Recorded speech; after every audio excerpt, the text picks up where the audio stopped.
Alzheimer's disease. In fact, many of you are probably intimately familiar with the disease. But I'm going to talk about ways to mitigate the risk of Alzheimer's disease.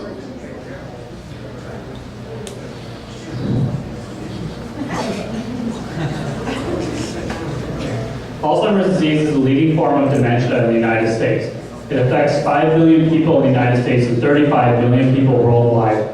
And in 20 years, that number is expected to double. Alzheimer's disease is formed by the accumulation of amyloid and tau in the neurons. And I forgot what I wrote about this slide. I'm used to much more scientific talk for all the data on the slides. These are very unusual talks for me. Alzheimer's disease was discovered by Dr. Alois Alzheimer's in 1906. And he followed several patients with dementia, and upon death, autopsied their brains, and found these extracellular plaques and intracellular neuronal tangles. This today is still the diagnosis used to definitively diagnose Alzheimer's disease. Alzheimer's disease is the 6th leading cause of death in the United States. And while the other, the 10 leading causes of death, it's the only one that has actually increased in the past 10 years.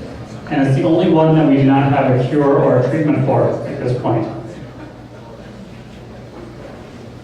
The cost of care for Alzheimer's is significant. Right now we're looking at about $200 billion in the US just for the cost of patients and for the caregivers for Alzheimer's disease. By 2050, we're looking at over $1 trillion for the cost of care for Alzheimer's disease. So this is a significant monetary impact too on public health. So the human brain weighs about 3 pounds and contains about 100 billion neurons.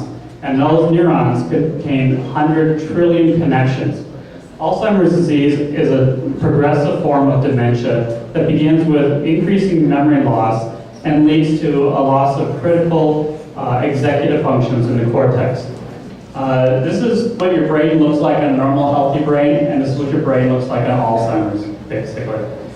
Alzheimer's disease patients typically lose about 25% of the brain mass by the time they die. And this is accompanied by increased volume of the ventricles in the brain, those holes that you see right there. So brains have open spaces in them. Alzheimer's disease, a lot of people worry about getting Alzheimer's disease from their parents or from their grandparents. They see the genetics of Alzheimer's disease. But in reality, the familial Alzheimer's disease, the inherited form of Alzheimer's disease, only accounts for about 10% of total Alzheimer's disease, while the rest is sporadic or sporadic in nature. That's what we call it in science.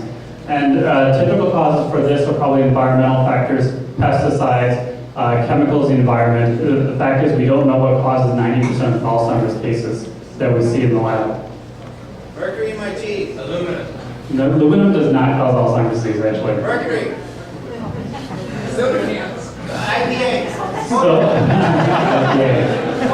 So the plaques that we see in Alzheimer's disease, I have depicted up there on the board, these are caused by aberrant digestion of amyloid precursor protein. It's a protein found in all neurons in the brain.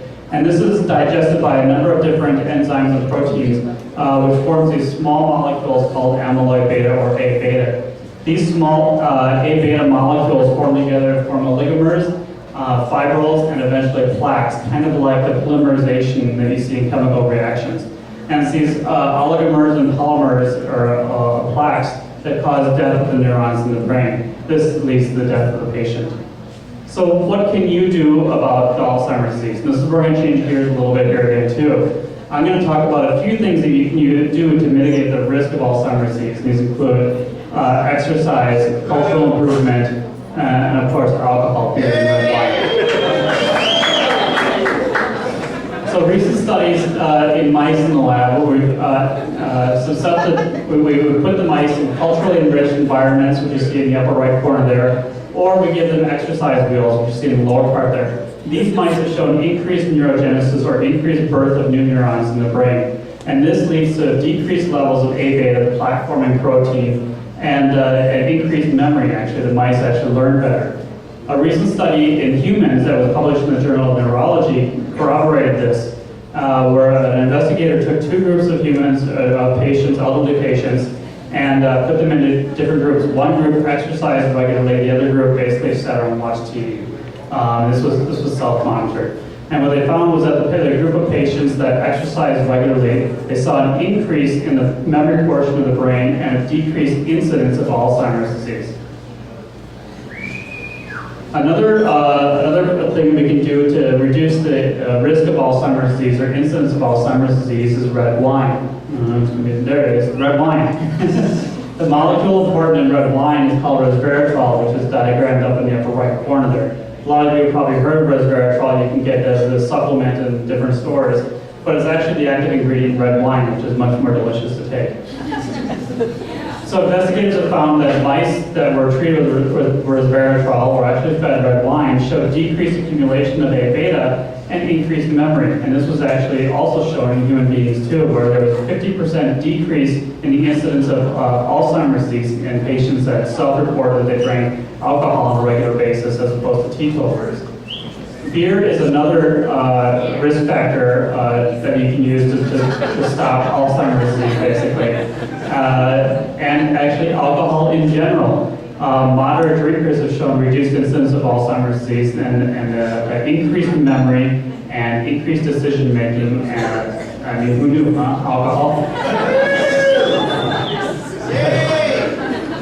So basically what I propose is that we initiate more of these pub crawls around historic animals where we can investigate the anti-Alzheimer's effects of good beers and red wines.